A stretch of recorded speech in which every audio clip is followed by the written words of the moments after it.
Start दिनांक 14/5/1998 को परिवादी किरण सिंह जालम सिंह को उसकी पत्नी ने सूचित किया कि उसकी 16 वर्षीय बड़ी पुत्री अपने काम से वापस नहीं लौटी है। परिवादी ने सभी जगह जहां वह काम करती थी पता किया, किंतु उसकी पुत्री का कोई पता नहीं चला।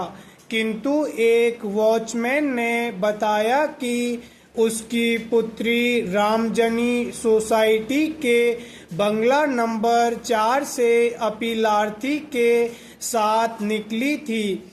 बाद में पता चला कि अपीलार्थी उसकी पुत्री के सहेली रेखा के मोबाइल पर मैसेज भेजकर उसे बुलवाया और उसकी पुत्री को अपने साथ लेकर सूरपुर चला गया है।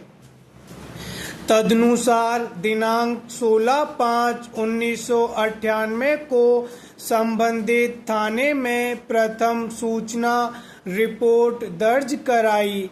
तदनुसार पुलिस ने अपीलार्थी का लोकेशन पता कर दिनांक 21/5/1998 को अपीलार्थी एवं अभियोक्त्री को अहमदाबाद ले आई।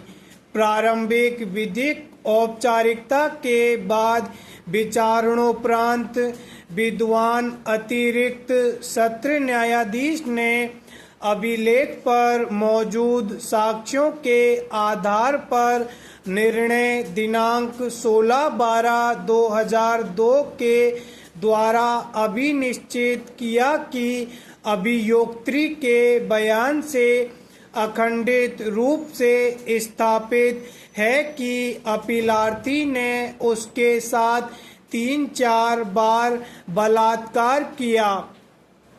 तदनुसार अपीलार्थी को भारतीय दंड संहिता की धारा 376 के अंतर्गत दोषित किया और 10 वर्ष के कठोर कारावास एवं चूक खंड के साथ 10,000 रुपये के दंड से दंडित किया।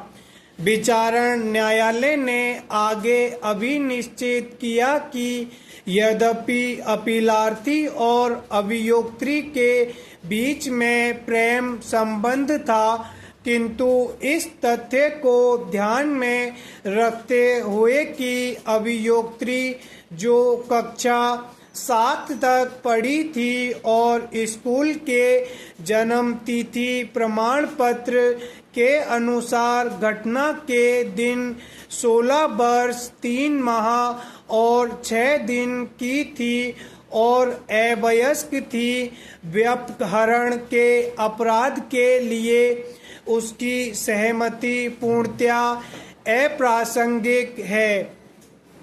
अभियोक्त्री के द्वारा अपने बलपूर्वक व्यपहरण किए जाने संबंधी बयान और अपीलार्थी के पास से उसके बरामद होने के कारण विचारण न्यायालय ने अभिनिश्चित किया कि अपीलार्थी के विरुद्ध भारतीय दंड संहिता की धारा 363 का अपराध गठित होता है और चूंकि अपीलार्थी ने अभियोक्त्री को अपने साथ शारीरिक संबंध बनाने के लिए बाध्य किया और उसके साथ विवाह किया, इसलिए भारतीय दंड संहिता की धारा 363 के अंतर्गत 1 वर्ष का कठोर कारावास तथा चूक खंड के साथ 1,000 रुपये के जुर्माने तथा धारा 366 के अंतर्गत 5 वर्ष का कठोर कारावास और चूक खंड के साथ 5,000 रुपये के जुर्माने के दंड से दंडित किया। अपनी दोष सिद्धि के विरुद्ध अपीलार्थी ने उच्च न्यायालय में अपील किया।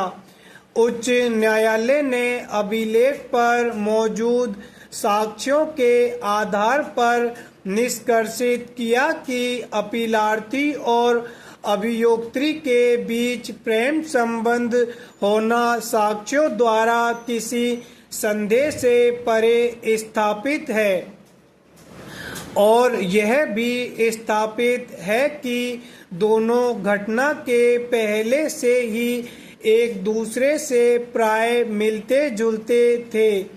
इसलिए निष्कर्षित किया कि अपीलार्थी को भारतीय दंड संहिता की धारा 376 के अंतर्गत नहीं किया जा सकता है। तदनुसार उच्च न्यायालय ने अपीलार्थी की भारतीय दंड संहिता की धारा 376 के अंतर्गत दोष सिद्धि को निरस्त कर दिया, किंतु भारतीय दंड संहिता की धारा 363 और 366 के अंतर्गत अपीलार्थी की दोष सिद्धि को कायम रखा।